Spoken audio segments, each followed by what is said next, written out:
அனைவருக்கும் வணக்கம். இன்னைக்கான இந்த வீடியோவில் வீட்டில் துடைப்பத்தை பயன்படுத்தும் போது தப்பி தவறி கூட இந்த தவறுகளை செய்து விடாதீர்கள். அது என்ன தவறு அப்படின்றத பத்தியும் துடைப்பத்தை பத்தி சில முக்கியமான விஷயங்களை பத்தியும் இந்த வீடியோல நம்ம பார்க்கலாம். துடைப்பம் அப்படின்னு சொன்னாலே அது வீடு கூட்டுறதுக்கு நம்ம பயன்படுத்தக்கூடிய பொருட்கள்ல ஒன்று அப்படின்றது தான் எல்லாருக்குமே தெரியும். ஆனா வேத ஜோதிடத்துல துடைப்பம் லக்ஷ்மி தேவியோடு தொடர்பு கொண்டிருக்கிறது அப்படின்னு சொல்லுவாங்க.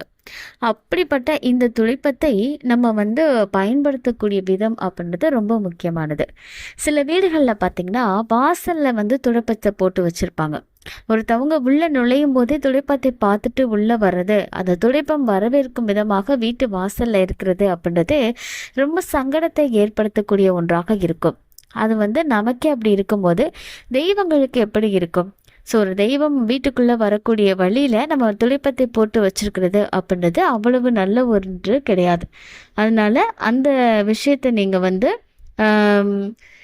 எப்படி தவிர்த்துக்க முடியுமோ அந்த மாதிரி தவிர்த்துக்கிறது அப்படின்றது ரொம்ப நல்லது. இன்னொன்று பார்த்தீங்கன்னா, லக்ஷ்மி இந்த துடைப்பத்தில் வசிப்பதாக ஒரு ஐதீகம் அப்படின்றது இருக்கு. ஏன் துடைப்பத்தில் போய் லக்ஷ்மி தேவி வசிக்கிறாங்க அப்படின்ற சந்தேகம் எல்லாருக்கும் இருக்கும்.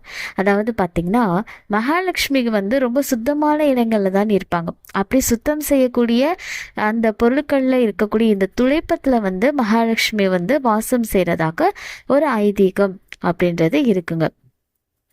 அதே மாதிரி நம்ம வாழ்க்கை நிலைக்கும் நம்ம துடைப்பத்தை வைக்கக்கூடிய திசைக்குமே நிறைய தொடர்புகள் இருக்கிறதாக நமக்கு சொல்லப்படுது. ஸோ அங்கே நம்ம செய்யக்கூடிய சின்ன சின்ன தவறுகள் கூட நம்ம வாழ்க்கையில் பெரிய ஒரு மாற்றத்தை ஏற்படுத்திடும் அப்படின்னு சொல்லுவாங்க.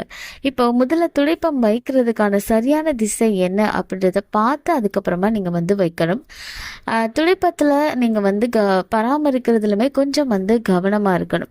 இப்போ அந்த வீட்டுடைய ஈசானிய மூலை, அக்னி மூலை, குபேர மூலை, நிருத்தி மூலை அப்படின்ட்டு இந்த 4 மூலைகள் இருக்குங்க. நம்ம வீடுகளில் இந்த 4 மூலைகள் இருக்கும். அதில் இந்த தெற்கு மற்றும் மேற்குக்கு இடையே துடைப்பத்தை வைக்கிறது நல்லது. அதை விட்டுட்டு நீங்கள் வடகிழக்கு மூலையிலலாம் துடைப்பத்தை வைக்கிறதோ இல்லை துடைப்பத்தை நம்ம வீட்டை கூட்டிட்டு குப்பையை கொண்டு போய் அங்கே அந்த மூலையில் குமிச்சு வைக்கிறதோ வீட்டுக்கு துரதிருஷ்டத்தை தான் ஏற்படுத்தும். ஏன்னா அந்த வடகிழக்கு மூலை அப்படின்றது ஒரு வீட்டுக்கு ரொம்ப ரொம்ப முக்கியமான ஒன்று. ஒரு வீட்டில் அதிக பவர்ஃபுல்லான ஒரு இடம் அப்படின்னு சொன்னால் அந்த மூலையை சொல்லலாம். அங்கே போய் நீங்கள் துடைப்பத்தை வைக்கிறது, அப்புறம் இந்த குப்பைகளை கொண்டு போய் கொட்டுறது அப்படின்றது அவ்வளோ நல்லது கிடையாதுங்க. அதே மாதிரி இந்த துடைப்பத்தை செங்குத்தாக நிற்க வைக்கக்கூடாது அப்படின்னு சொல்லிட்டு வாஸ்து ரீதியாக சொல்லப்படுகிறது. வாஸ்து நிபுணர்கள் சொல்லுவாங்க. அப்போ எப்படி வைக்கலாம் அப்படின்னு பார்த்தீங்கன்னா, துடைப்பத்துடைய முகம் எப்பவுமே கிழக்கு நோக்கி இருக்கிற மாதிரி நீங்கள் பார்த்து வைக்கிறது அப்படின்றது ரொம்ப நல்லது. அதே மாதிரி சில பேர் என்ன பண்ணுவாங்க அப்படின்னா, குழந்தைங்க ஏதாவது தப்பு பண்ணிட்டாங்க இல்லை வேறு ஏதாவது பிரச்சனை அப்படின்னா துடைப்பத்தால் போய் அடிப்பாங்க. அது மிகப்பெரிய ஒரு தோஷத்தை ஏற்படுத்தி கொடுக்கும். ஸோ அதனால தெரியாமல் கூட இந்த தவறை செஞ்சிடாதீங்க. அந்த துடைப்பத்தை எப்பவுமே வச்சு யாரையும் அடிக்கக்கூடாது. அந்த துடைப்பத்தை எட்டி மிதிக்கிறது, கால்களில் மிதிக்கிறது, அதெல்லாம் ரொம்ப நம்ம குடும்பத்துக்கு கஷ்டத்தை ஏற்படுத்தும். அதனால அதை போட்டு மிதிக்கிறது, எத்துறது, அதை போட்டு வச்சு மற்றவங்கள அடிக்கிறது அதெல்லாமே நமக்கு தோஷத்தை ஏற்படுத்தும். அதனால அந்த மாதிரி செய்யக்கூடாது. இப்போ இந்த துடைப்பத்தை எப்பவுமே பார்த்தீங்க அப்படின்னா என்றைக்குமே நம்ம மறைவான ஒரு இடத்துல தான் வைக்கணும். துடைப்பத்தை மற்றவங்களுடைய பார்வைக்கு படுற மாதிரி வைக்காம அது எப்பவுமே ஒரு மறைவான இடத்துல வைக்கிறது அப்படின்றது தான் நமக்கு ரொம்ப நல்லது.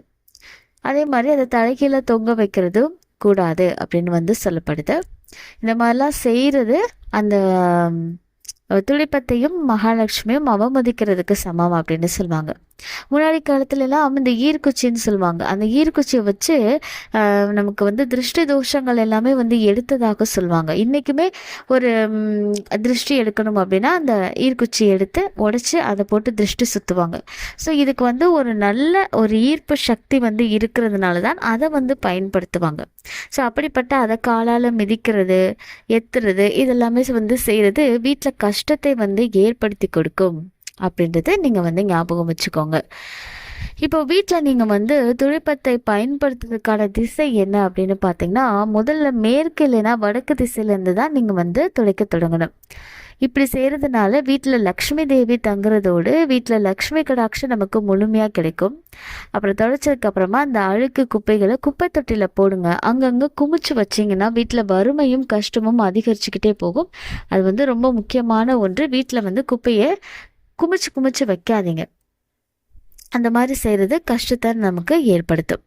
அதே மாதிரி நீங்கள் துடைப்பம் எல்லா நாளுமே வாங்குறதுக்கு சிறந்த நாட்களா அப்படின்னு கேட்டிங்கன்னா கிடையாதுங்க.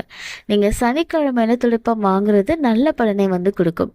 வியாழக்கிழமையோ வெள்ளிக்கிழமையோ துடைப்பம்லாம் வாங்காதீங்க. அந்த மாதிரி வாங்குறதா இருந்தால் இனிமேல் மாற்றிக்கோங்க. இந்த மாதிரி செய்யும்போது நம்ம குடும்பத்துக்கு நல்ல ஒரு சுபிக்ஷம் அப்படின்றது இருக்கும்.